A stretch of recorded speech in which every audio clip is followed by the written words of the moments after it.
Greetings and salutations, and welcome to another edition of the YouTube channel Too Many Plugins. I'm your host Alex, and today we're in the Linux Mint box. I have installed Linux Mint after installing Zorin OS because the streaming OBS wasn't working well in Zorin OS.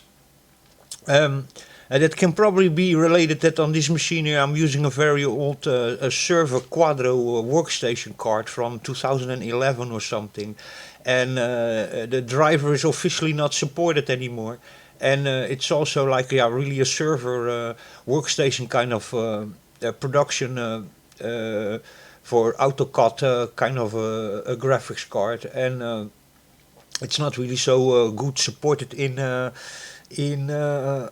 Linux, and in Windows there's still a driver that works for it, but it's also already for many years not supported anymore. I think since 2019 or something.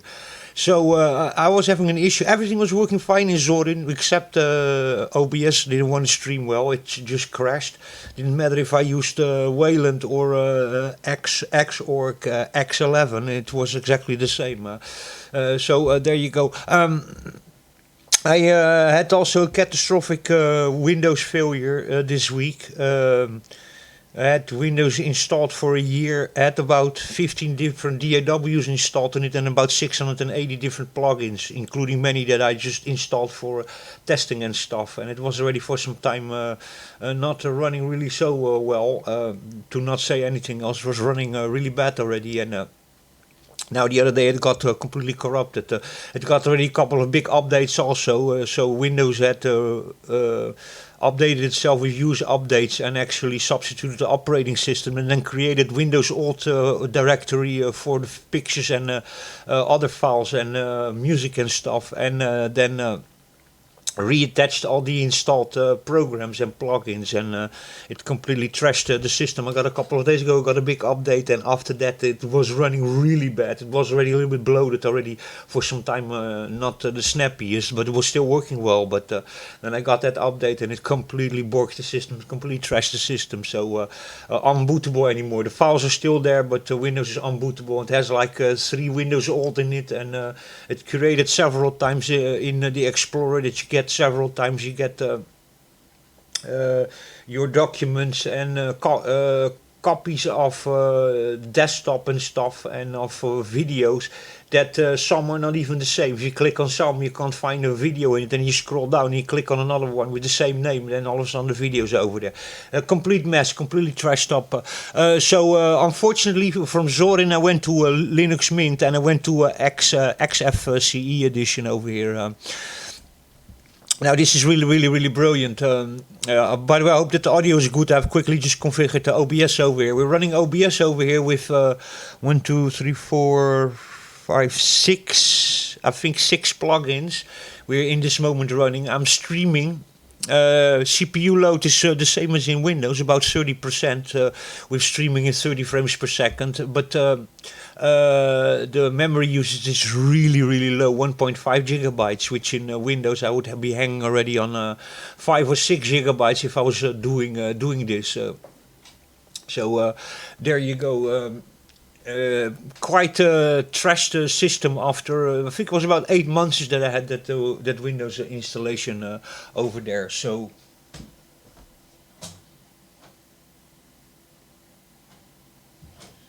sorry, just need to turn something off. So there you go.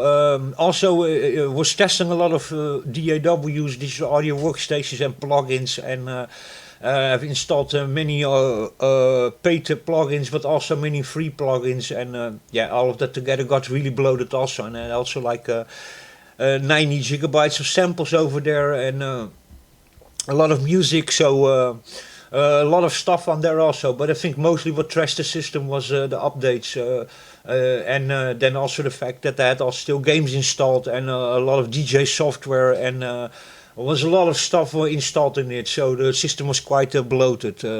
And I use it also still to just be online every day, and do my YouTube things and uploading videos and stuff. So it was really borked. But We're now in Linux Mint, the XFCE edition. That's the lightest edition. It's really incredible, 1.5 gigabytes of memory usage over here of the 16, and about 28 to 30% CPU load.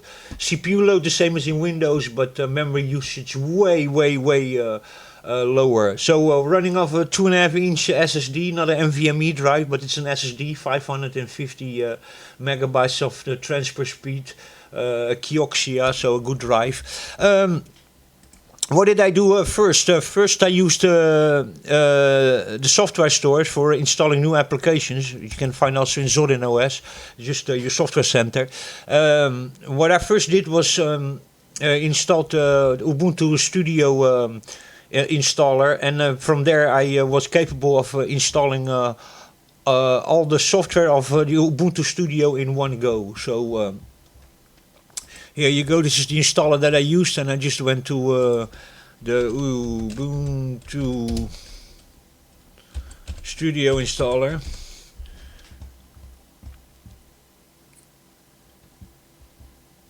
This one over here, and if you open that, then you get just a little program. I'll show it over here. You get this little program then here. And you get there then all sorts of options. You get the low latency drive, you get the graphics package, you get the audio package, and you get a video editing package, and then you get one or two other packages still for in one time installing all the programs that Ubuntu Studio have. So Ardour and all these plugins here. Besides Bitwit, I installed and Traction Waveform. You get all these plugins in one go, and all these instruments and DAWs, LMMS and everything, Hydrogen and everything in one go. Your productivity, you get also everything from Ubuntu Studio. Games I installed myself. And your Blender for graphical work and Darktable. It installed everything in one time from Ubuntu Studio. So that's really you can save yourself a lot of time with that. Then what I did also was installed Bitwit Studio. No issue whatsoever installing that. And also Traction Waveform 13, the latest version, was no issue whatsoever. And that one you can just find here in the software center. So you go Bitwig,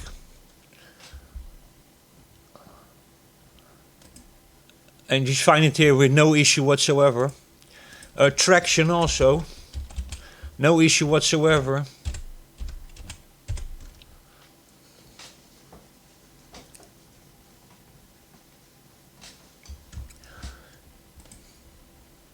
You can also just install the software center of Traction and then install version 13. This is version 11, but if you install first the software center from their website, then you can just install the latest version, version 13.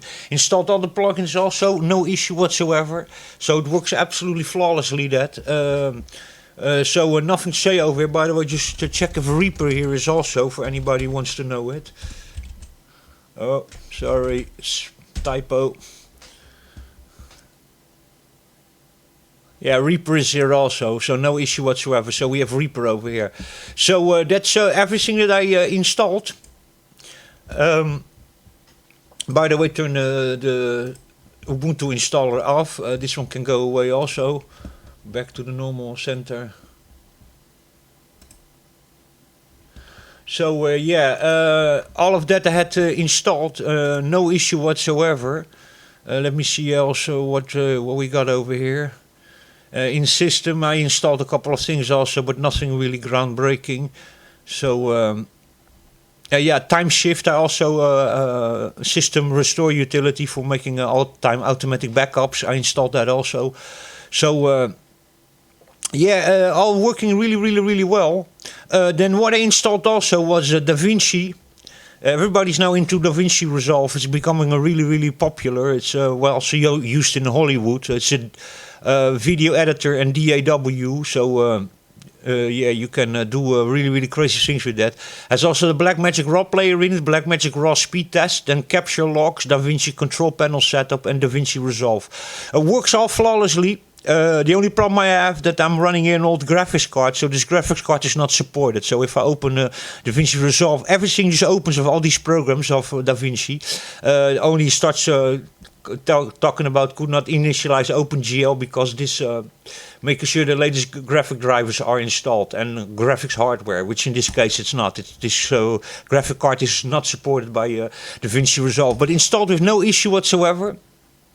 So that's brilliant also. For the rest, the only thing I got with DaVinci Resolve, I got here this message. I got a lib PRL, lib, these things were missing when I installed DaVinci Resolve. How I fixed that is just by the terminal. Sorry, I was doing a lot in the terminal, so we need to search a little bit where it was, but if you can find it.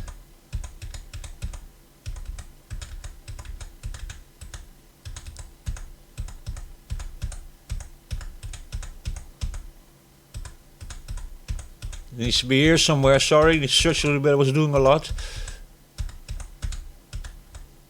Yeah, it was this over here. So what I just did was just sudo opt get install, and then I just stuck here these failing dependencies and libraries that were missing, and then I just do enter, and it just installed immediately after that. And after that, I could just continue the installation of DaVinci Resolve. So that was no issue whatsoever. Also, if you have, by the way, some issues sometimes with broken failing packages or broken dependencies, you can always try to do in the terminal opt space.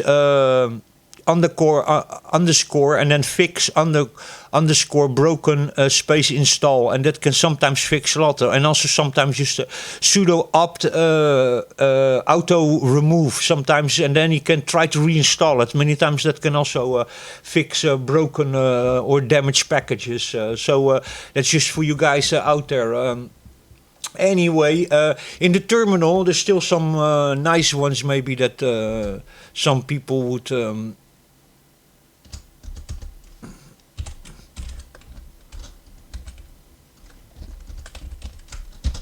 okay. What we're going to do now is I'm going to show you how you can quickly change directory. Sometimes for people can be a little bit complicated for changing directories. You just open, in this case, Tunar, just a file explorer like this. You just open, and if you want to quickly go to a directory where you, for example, you have a file that you have downloaded and you want to install, you just type here cd space, and then you open here this, and then you go to transfers, and then you drag and drop transfers over here, and then you click behind it, and then you do enter, and now we are in transfers. So now we can, for example, in transfers, we can start here installing a file that is in transfers in this moment. So let me see if I can find it, which file that was. Yeah, it's this one over here. So this one is in transfers. It's this, and like this I could install the NVIDIA Linux driver 340. It's a very old driver. It's not supported anymore. That's why DaVinci doesn't want to work. But OBS is working fine. So there you go. That's just a way that you can quickly jump to.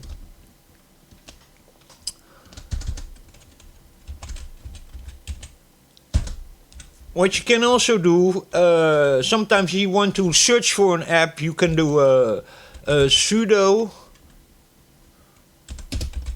opt search.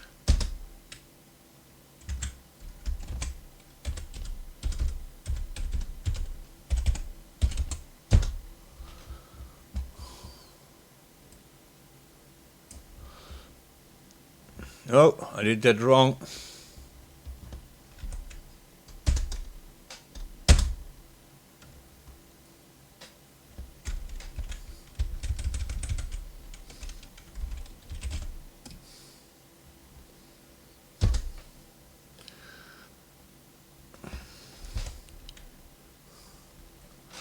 Let me see if I can find it still, how he did that.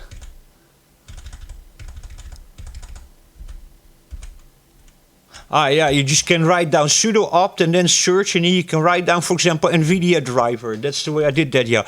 And then it just showed you all the available NVIDIA drivers that are available. Yeah, there you go. So that can sometimes be like, if you're searching for a certain thing, you want to know how many versions of that software are available, then you can use that. So that's actually quite cool. Also, if you just look for a certain program. But CD, let me show you again. We were now in transfers. Now we're going to jump quickly to desktop, and we're going to throw the desktop behind it. Make always sure that you click behind it and then you do enter, and now we're in the desktop. You see how quickly we can over here CD.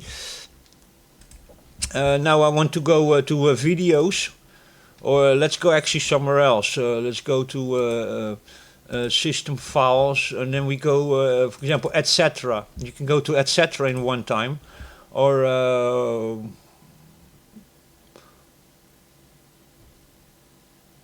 we do time shift, and then we can go here to time shift, and it click always behind it, and then enter. And now we're in the time shift directory where the backups are, you know. This can be extremely handy, this to just quickly jump into a directory, the home folder. So if we want to go to the home folder now, we just go click over here, say date, change. And now we just grab the home folder over here, behind it, and then click one time behind it. And now we're in the home folder. So there you go. Like that you can very quickly do things. By the way, in Linux you can always also, if you want to install something, Linux is absolutely fantastic in that. So we can just look for a sudo opt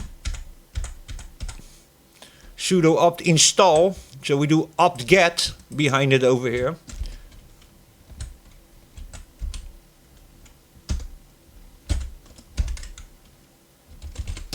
Get install mix. But what you can now do in Linux is just behind it you can start writing, you know. You can just do, I want Firefox, you know. I want Telegram.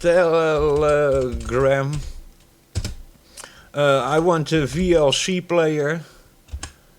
And on. You can just keep on writing. And if you then do enter, I'm not going to do that because I already have all of this installed. But, you know, you can just write behind it. And then in one time starts installing all these programs from the command line really quickly. So that is really cool, you know.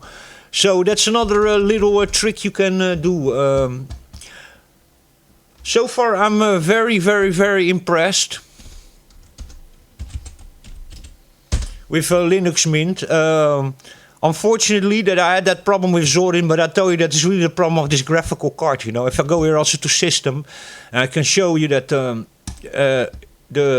it doesn't even find here the graphical card, and it is because it's only supported from version 3.9, 390. So 390 up to 525 we are now, these graphics cards are, but this is 340, so it doesn't even here appear a proprietary or an open source driver in here, because this driver is just in the kernel, but it's a very basic driver. It doesn't really have full hardware acceleration.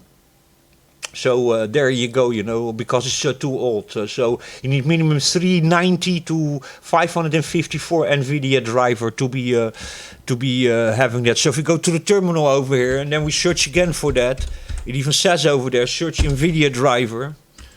Always hear the garbage with the passwords. You can, by the way, turn the password time also in the settings lower, so or longer. That it takes longer before you ask for a password. So let's check which version of driver is available. Yeah, it's correct. It's 390, and then all these drivers between it until 535. So, and then you talk here about graphics cards that go from the year 2014 up to the recent today, so the last 10 years basically. But this graphics card is already older than that, so there you go. It's not supported anymore. It's just to still a cool. So you can install all sudo opt install, and then you can do this. And you have yourself a nice matrix thing going on over here. So there you go. Sudo opt install, sudo opt get install, and then the C matrix. That's the name of this little plugin over here. Close it. So there you go. Everything is for the rest working. Let me just show you guys also that no funny business going on over here. Bitwit Studio.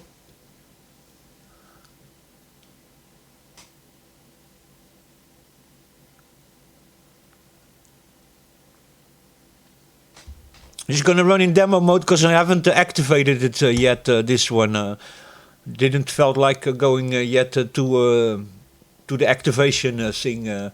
But so here you go. It's just all working. It installed everything, no issue whatsoever, including the packages with samples and instruments. I installed only this one, the essentials, but you can install all of this here also.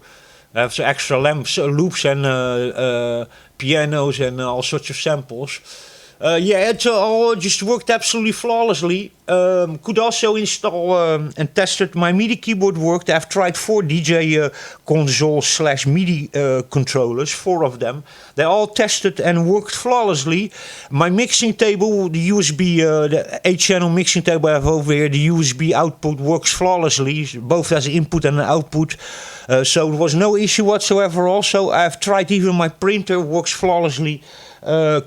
My keyboard and mouse, everything works flawlessly, and even the gamepad worked flawlessly. So I had no issue whatsoever with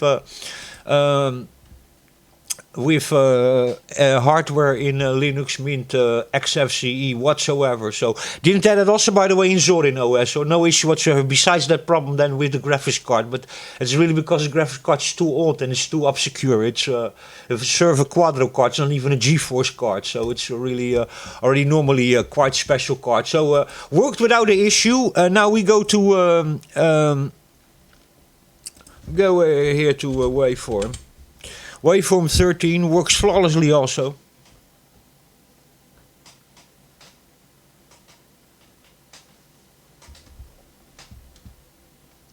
So there's still some stuff I need to extra install. Got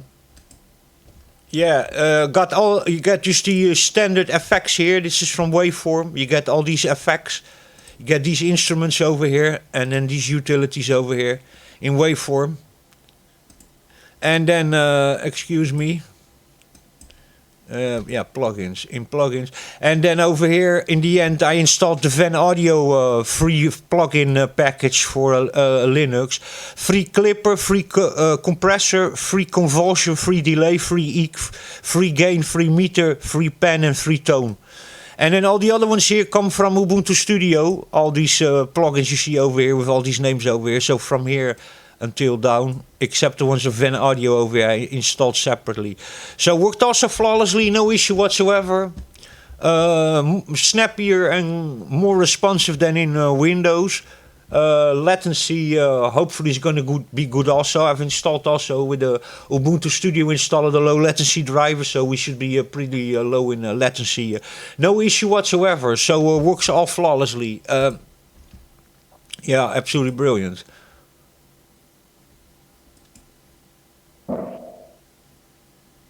Yeah. Anyway, close this one also. Absolutely brilliant. No issue whatsoever. Had everything working fine. Even tried some games, worked also, Zonotic and Open Arena. And the only thing is then Davince Resolve, but that's really because of the graphics card. And that was also most likely the problem in Zorin OS, because Zorin OS uses Wayland, and Wayland is very new and advanced features in visual and graphics in Linux. That's what Zorin uses, Wayland. This is using X11, Xorg. So and Wayland uses very recent graphical features. So that is why OBS wasn't working well with this old graphics card in here. So that is really the issue over here. I'm really, really impressed, by the way. Found still a funny thing also, just a free TV app over here. That you can, Hypnotics TV, that you can just watch your your public free-to-air, the public television in your country. You go here to the Netherlands now. We have 16 over here, and you can just watch the public free-to-air free television channels from my country of origin here, the Netherlands. It's quite cool. You don't need to have an antenna at home anymore, and a box and a big television. You can just on your Linux computer watch, in this case, the local television from the Netherlands. So that is quite cool. Go back over here. Oké, komt eraan. En voor u, meneer. See if we can find the one of Portugal also. Meneer, wat mag het zijn? Een kindermenu en een cola. Oké, komt eraan. So this is then the Portuguese. I'm now in Portugal, so see if this works also. I don't know if Euronews works here, the Portuguese one, this stream. No, it doesn't. RTP3. Yeah. These ones are not working. But SICK is working. And RTP2 is working. Or not, no. RTP2 is not working also, and RTP1 is not working also. So not all the Portuguese ones are working over here. But anyway, what's this actually? I don't even know this channel. Ah, that's from, let's see, CNN Portugal. Does that work? Yeah, it does.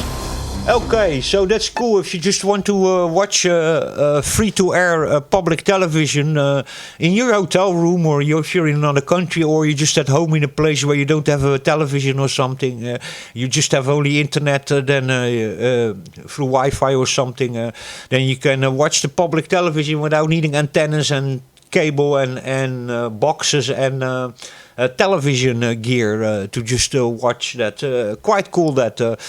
You can also watch movies over there and everything. You have, of course, Kodi also, that you can watch all sorts of movies also. I don't know if that's installed here. No, it's actually not installed. No, it's not installed, Kodi, but that you can install also if you want to get also kind of IPTV for free. See your popcorn flicks and all these kinds of old Western movies and a lot of stuff that doesn't have copyright. But anyway, very impressed by Linux Mint. XFCE edition, extremely lightweighted. We are still here on, now we are on 1.6 gigabytes, still streaming, so no issue whatsoever, very low utilization, 30 frames streaming in this moment and running 6 plugins. So other thing also that to me they still need to fix, that is already totally supported in how do you call that, in OBS in Windows. But here you cannot put third-party VST plugins. So you can only these defaults that come included with OBS. You cannot use third-party plugins that you have yourself in OBS. I find that really a shame because I actually always use that in Windows. You have some very good. Also, some all paid plugins that I use to get a little bit better audio quality and compression and equalization going on and stuff like that. So that still a little bit of a minus. Not that the plugins here are bad, because they're not. They're actually quite good, the default plugins of OBS.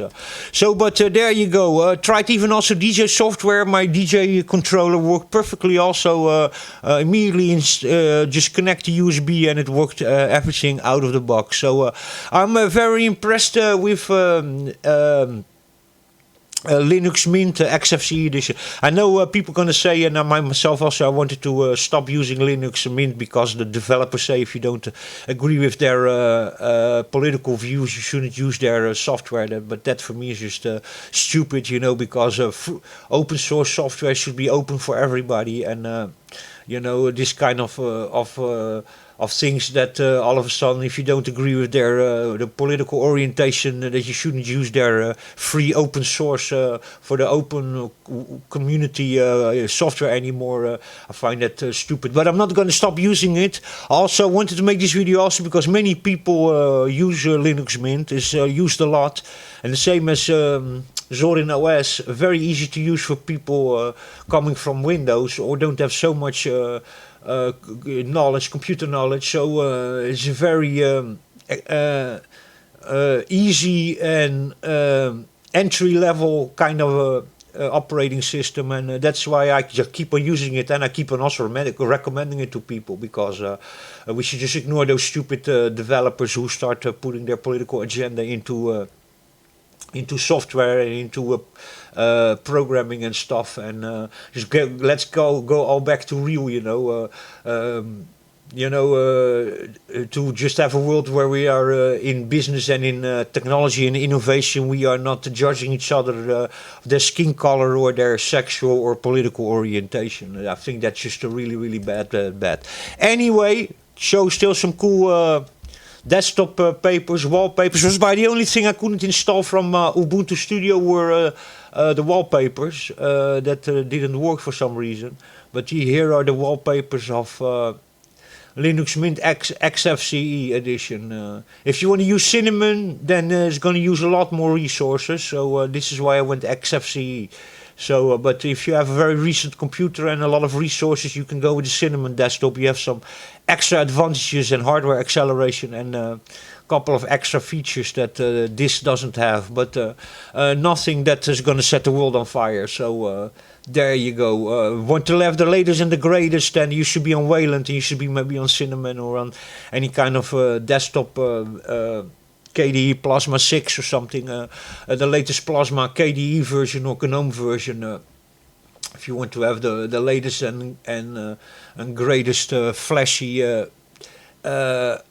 operating system. But you want stability, and you want a computer that is really snappy, and it's a little bit older, or that doesn't have the most resources, then I would actually go for Zorin OS or for Linux Mint, the XFCE edition, or Linux Lite is also, and Lubuntu I think is also an XFCE edition that's very, very, very light, called Lubuntu, and Subuntu. That's two are very, very, very light also. Or what's really stable, I've used it really long time, was one of the Linux operating system I have used the longest was Debian XFCE edition. It's really, really, really good and really stable. Never crashed on me, never gave me any issues whatsoever. A little bit more complicated installing stuff and maintaining stuff, and I have a little bit older kernel version. It's about 1 or 2 years older than many bleeding edge distributions, so Linux operating systems out there, but very stable and very good. So anyway, I'm gonna let you go. Until the next time, thanks for listening, and I'll catch you in the next one.